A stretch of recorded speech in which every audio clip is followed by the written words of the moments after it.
Le Seigneur Jésus-Christ, en tant que grand souverain sacrificateur, nous donne la nourriture du ciel.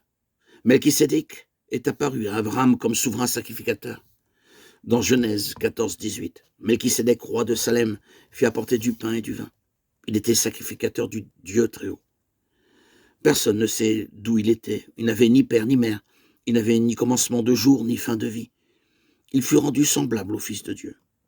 Cela prouve que Dieu lui-même a pris la forme de Melchisédek et qu'il a apporté la nourriture céleste à Abraham. C'était une prophétie concernant le Seigneur Jésus-Christ, qui livrerait son corps et qui verrait son sang. En mangeant cette nourriture céleste, Abraham reçut une force nouvelle pour vaincre la tentation que présentait le roi de Sodome. Ceux qui se reposent sur eux-mêmes ou sur leur connaissance biblique, leur jeûne, leur longue prière, resteront dans la défaite et la stérilité spirituelle. Mais ceux qui connaissent la façon d'être au bénéfice du ministère de souverain sacrificateur du Seigneur Jésus-Christ renouvellent jour après jour leur force spirituelle. Le Seigneur a pourvu à la victoire sur toute tentation que nous devons affronter dans notre enfance, dans notre jeunesse ou dans notre vieillesse. Aucune tentation ne vous est survenue qui n'ait été humaine. Et Dieu, qui est fidèle, ne permettra pas que vous soyez tentés au-delà de vos forces. Mais avec la tentation, il préparera aussi le moyen d'en sortir afin que vous puissiez la supporter. 1 Corinthiens 10-13. Cette victoire est rendue possible en recevant la nourriture céleste de la main de Melchisédek. Notre connaissance biblique et la puissance de notre volonté ne peuvent pas nous aider au moment de la tentation. Le Seigneur Jésus-Christ est notre souverain sacrificateur miséricordieux et fidèle. Si nous venons à lui par la foi, selon Hébreux 2, 17-18, et si nous trouvons la force dans son ministère de grand souverain sacrificateur, selon l'ordre de Melchisédek, il nous accordera alors la victoire sur toutes les ruses de l'ennemi.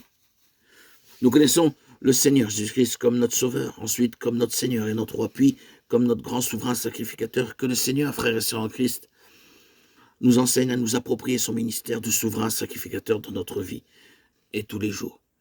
Dans le chapitre 6 de la lettre aux Hébreux, l'apôtre compare le Seigneur Jésus-Christ à une encre de notre salut. Cette espérance, nous la possédons comme une encre de l'âme, sûre et solide. Elle pénètre au-delà du voile. Hébreux 6, 19. Paul et ses compagnons de voyage eurent à affronter une terrible tempête en mer, alors qu'ils se rendaient à Rome. Ayant jeté la sonde, ils trouvèrent 20 brasses. Un peu plus loin, ils la jetèrent de nouveau et trouvèrent 15 brasses. Dans la crainte de heurter contre des écailles, ils jetèrent 4 ancres de la poupe et attendirent le jour avec impatience. Actes 27, 28, 29. Ils risquaient de faire naufrage sur les récifs. Ils jetèrent donc 4 ancres à la poupe pour maintenir le bateau en bonne position. Nous devons affronter nous aussi de nombreuses tempêtes et tentations dans nos vies. Par moments, les attaques de l'ennemi sont très vives, à la fois à l'intérieur et à l'extérieur. Dans de telles situations, le Seigneur Jésus-Christ est notre ancre véritable. Il ne nous abandonnera pas et ne nous délaissera pas. Nous devons dire par la foi, Seigneur, tu es mon ancre. Même dans les situations les plus difficiles, nous devons nous saisir du Seigneur Jésus-Christ qui est notre ancre véritable.